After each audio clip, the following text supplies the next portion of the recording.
Thanks, Juliana.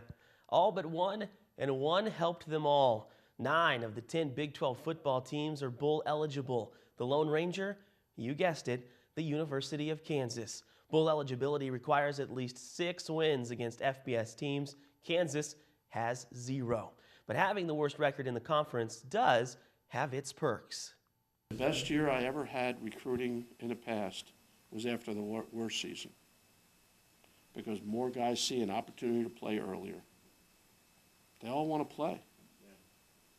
They all want to play.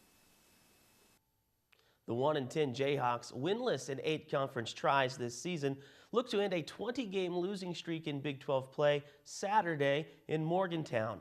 West Virginia and Kansas have not met in football since 1941.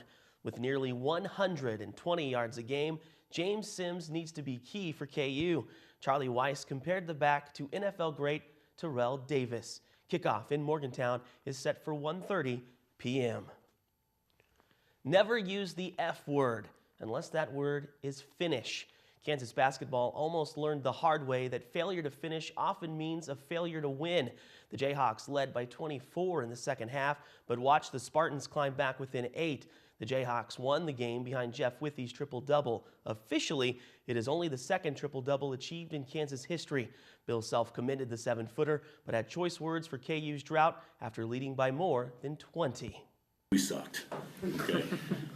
We couldn't pass it, dribble it, shoot it, screen it, rebound it. We didn't do anything. I don't know if that's ever happened. This would be a good one for Gary to look up, but has anybody ever gone 10 minutes in the field house without making a field goal? When you're up 24, I mean, I don't know if that ever happened. So yeah, we just were awful. The Jayhawks are back in KC tomorrow against Oregon State for a 7 p.m. tip in the Sprint Center. Speaking of bad basketball, the women struggled early with Grambling State before blowing the Tigers out by 54.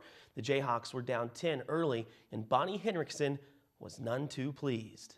Worst basketball in Allen Fieldhouse in the history of the Fieldhouse, and we were pretty bad, and that was disappointing. But you know, we got back into the flow and had a little more bounce to us, and you know, the start of the second half turned them over and became a layup drill, and should have had more of that in the first half. Would have been the recipe we'd kind of hoped to cook up.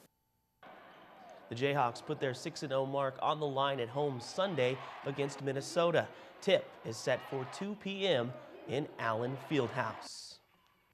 All Big 12 Coach of the Year. Enough said. Almost.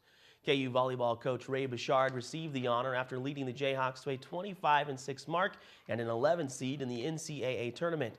But Bouchard knows success centers around the word with no letter I. There's been a lot of fun things that have happened this year, and I think everything centers around the success of the team. And you don't get awards, weekly awards, national awards, any of these awards if your team, if your program isn't excelling and achieving at a high level. The Jayhawks take on Cleveland State at home tomorrow night. KU earned home court advantage for the first 2 rounds. That's a look in sports. Now back to the news desk.